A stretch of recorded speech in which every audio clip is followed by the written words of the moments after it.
सर्वांना जय बाळू मामा. कसे आहात सर्वजण? आशा व्यक्त करते स्वस्त असाल, मस्त असाल, मामांच्या सोयीमध्ये रममाण असाल. तर आजचा महत्त्वपूर्ण असा व्हिडिओ मी तुमच्यासाठी घेऊन आलेली आहे. खास तुमच्या कमेंट होत्या. अशा का कमेंट होत्या? अशी काय एवढी रिक्वेस्ट होती ही मला माहिती नाही. म्हणून मी एका प्रश्नाचं उत्तर तुम्हाला आजच्या व्हिडिओमध्ये देणार आहे. मला एवढे प्रश्न होते, की आपण बाळूमामांचे सेवेकरी आहोत. तर आपण प्रेम करणं प्रेम करणं हे चुकीचं आहे का? किंवा प्रेमविवाह करणं चुकीचं आहे का? किंवा जे आपलं प्रेम आहे ते मिळवण्यासाठी मामांची कुठली सेवा करावी? तर बघा, ज्यावेळेस आपण मामा सेवेकरी आहोत, आपण प्रेम करतो, मुलगा-मुलगी असेल, जे लग्नासाठी तयार असतात, प्रेम करतात, तर हे मामा सेवेकऱ्यांसाठी चुकीचं आहे का?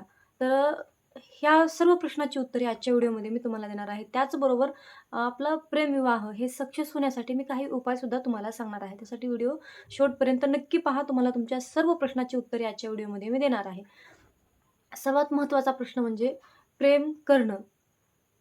मुळात म्हटलं तर माझं तरी म्हणणं असं आहे, की आजच्या या खोट्या युगामध्ये, या खोट्याच्या जमान्यामध्ये खरं प्रेम हे तुम्हाला मिळणार नाही. ही माझी पहिली गोष्ट असेल. आणि जर तुम्हाला खरं प्रेम पाहिजे असेल, तर पहिला मुद्दा आहे आई-वडील, संत आणि भगवंत या 3 व्यक्ती व्यतिरिक्त आयुष्यामध्ये तुम्हाला खरं प्रेम हे मिळणार नाही. ही काळ्या दगडावरची पांढरी रेष आहे. सर्वात महत्त्वाचा मुद्दा म्हणजे प्रेम करणं हे चुकीचं आहे का? किंवा मामा भक्तांसाठी पाप आहे का? आता मी उदाहरणार्थ तुम्हाला सांगते, की मी मामा सेवेकरी तर आहे, परंतु मी प्रेम करते. मी कुठेतरी प्रेम करत आहे. तर हे पाप आहे की पुण्य? आता माझं लग्न झालंय, मी बाहेर प्रेम करणं म्हणजे हे पाप आहे. कारण मामांनी आपल्याला स्पष्ट शब्दामध्ये सांगितलेलं आहे. ज्यावेळेस आपण सेवेमध्ये येण्याच्या अगोदरच मामांचे काही रूल्स आहेत, काही नियम आहेत, ते आपल्याला मामा सांगत असतात. ते रूल्स काय आहेत बघा? परस्त्री, परधन आणि परनिंदा. यामध्ये या जर 3 चुकामध्ये तुम्ही असाल, तर यांना मामा 100% शासन करतात. आता जो मुलगा आहे, मुलगी आहे, त्या दोघांचंही लग्न झालेलं नाही. विदाऊट कास्ट आहेत आणि दोघंही प्रामाणिकपणे एकमेकावर प्रेम करतात आणि दोघेही मामा सेवेकरी आहेत. तर त्यांनी प्रेम केलं तर चालतं का? तर हो चालतं.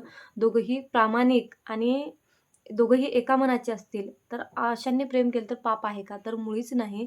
का तर जातीपातीचा विषय येत नाही. का तर आपण एका मातीमध्ये जन्माला आलो आहोत, म्हणून जातीचा विषय नाही. फक्त प्रामाणिक राहा. माझं तरी असं म्हणणं आहे, की या खोट्या युगामध्ये, खोट्या जमान्यामध्ये खरं प्रेम मिळत नाही. परंतु 100 मधून 1-2 असे प्रामाणिक असतील, तर हे पाप मुळीच नाही.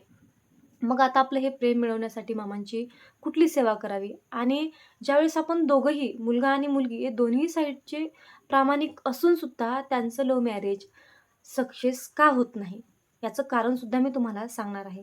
आता बघा, अशी काही मुलं-मुली असे आहेत, जे मामा सेवेकरी आहेत, मामांची सेवा करतात, मामांना साकडं घालतात, की "मामा, माझं हिच्यावर खूप प्रेम आहे. मला माझ्या आयुष्यात मिळवून द्या." असं मामांना साकडं घालतात, मामांची खूप सारी सेवा करतात. पण एवढं करूनही, एवढं साकडं घालूनही या ब्रह्मांडाचा मालक अशक्य अशी गोष्ट शक्य करतो. परंतु हे प्रेमच का सक्सेस करत नाही? हा सुद्धा सर्वांचा प्रश्न आहे. हे सुद्धा मी तुम्हाला सांगणार आहे. तर बघा, ज्यावेळेस आपण मामांचरणी साकडं घालतो, का तर आज तो मुलगा प्रामाणिक आहे, मुलगी प्रामाणिक आहे. आज त्या मुलामध्ये जो काही गुण आहे, जो काही वाईट गुण आहे, तो त्या मुलीला त्याने माहीत होत दिलेला नाही किंवा त्या मुलीला माहिती नाही. परंतु भविष्यात ज्यावेळेस त्यांचं लग्न होईल, त्यावेळेस तो मुलगा तिच्याशी असं काहीतरी वाईट वागणार आहे, ते मामांना भविष्यामध्ये काय होणार आहे, हे मामांना माहीत असतं. का तर मामा हे ब्रह्मांड नायक आहेत, ब्रह्मांडाचे चालक आहेत, कर्ता आहेत, करविता आहेत. मामांच्या आज्ञेशिवाय झाडाचं पानसुद्धा हलत नाही. म्हणून आयुष्यामध्ये ज्या काही होतात, त्या चांगल्यासाठी होतात. आता ते प्रेम सक्सेस नाही झालं, याचा अर्थ असा होतो, की त्या मुलामध्ये काहीतरी खोट असावी आणि त्या मुलीवर मामांची कृपा असावी म्हणून ते झालेलं नाही. किंवा ती मुलगी अप्रामाणिक असावी किंवा तिच्यामध्ये काहीतरी वाईट गुण असावा आणि त्या मुलावर मामांची कृपा आली असावी म्हणून मामांनी हे सक्सेस केलेलं नाही.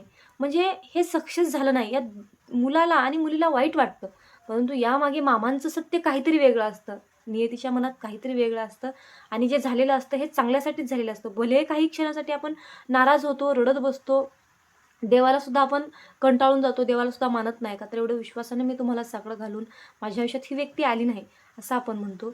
परंतु तसा जर विचार केला, तर थंड डोक्याने विचार केला, तर त्याचा अर्थ असा आहे, की जे झालं ते आपल्या भल्यासाठीच झालेलं असतं.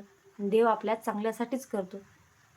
तर आपलं लव्ह मॅरेज, प्रेमविवाह सक्सेस करण्यासाठी मामांची कुठली कुठली सेवा करावी? तर दोघांनीही प्रामाणिक राहून दोघांनीही मामांची सेवा करा. दोघेही प्रामाणिक राहा, मामांच्या नामस्मरणात राहा. तुम्हाला 100% जर तुम्ही दोघंही प्रामाणिक असाल, तर मामा 100% दोघालाही एकत्र आणतील, यात काही शंकाच नाही. परंतु माझं तरी मत असं आहे, की बाबा या खोट्या युगामध्ये खरं प्रेम भेटत नाही. जे कृष्णाने राधावर केलं, राधाने कृष्णावर केलं, त्याला प्रेम म्हणतात. आजच्या युगामध्ये प्रेम हा फक्त कलंक आहे. म्हणून प्रेम वगैरे हे मला तरी मान्य नाही. मी स्पष्ट सांगितलं, की खरं प्रेम आई-वडील देऊ शकतात, भगवंत देऊ शकतो. तुम्ही देवावर प्रेम करा. देव तुमच्या कसल्याही वाईट वेळेमध्ये तुमच्यासाठी धावतील. त्याच्यावर तुम्ही अमाप प्रेम करा. तो तुम्हाला धोका देईल, तो तुमच्यासोबत लबाडी करेल, खोटेपणा करेल, तुमचा विश्वासघात करेल, असं काहीच होणार नाही. डोळे झाकून त्याच्यावर करता येईल तेवढं त्या भगवंतावर प्रेम करा. आणि तिसरा मुद्दा म्हणजे संतांवर प्रेम करा. संतांकडून सुद्धा तुम्हाला खरं प्रेम मिळेल. आई-वडील, संत आणि भगवंत या 3 व्यक्ती व्यतिरिक्त आयुष्यात तुम्हाला खरं प्रेम मिळणार नाही. भले तुम्ही आजच्या 4 दिवसामध्ये सुखी असाल, प्रामाणिक असाल, परंतु भविष्यामध्ये का असेना तुम्ही कधीच सुखी होणार नाही. आणि का माहिती नाही, परंतु एक सारी रिक्वेस्ट अशी येत होती, सारखं प्रश्न मला यावर येत होते. पाठीमागे सुद्धा खूप रिक्वेस्ट नंतर मी प्रेमाचा संदेश बनवलेला होता. तर खूप साऱ्या कमेंट येत होत्या, की ताई प्रेमावर संदेश बनवा. प्रेम म्हणजे काय असतं हे सांगा. तुमच्या रिक्वेस्टसाठी मी तो संदेश बनवलेला होता. तुमच्या मोटिव्हेशनलसाठी मी तो संदेश बनवलेला होता. परंतु जे स्पष्ट मला उत्तर द्यायचं होतं ते आजच्या व्हिडिओमध्ये मी तुम्हाला ऑलरेडी दिलेलं आहे. तर झालेली सेवा जी काही आहे ती माझ्या मामांचरणी रुजू करते आणि आजचा व्हिडिओ इथे सेंड करते. आय होप व्हिडिओ आवडला असेल तर शेअर करा.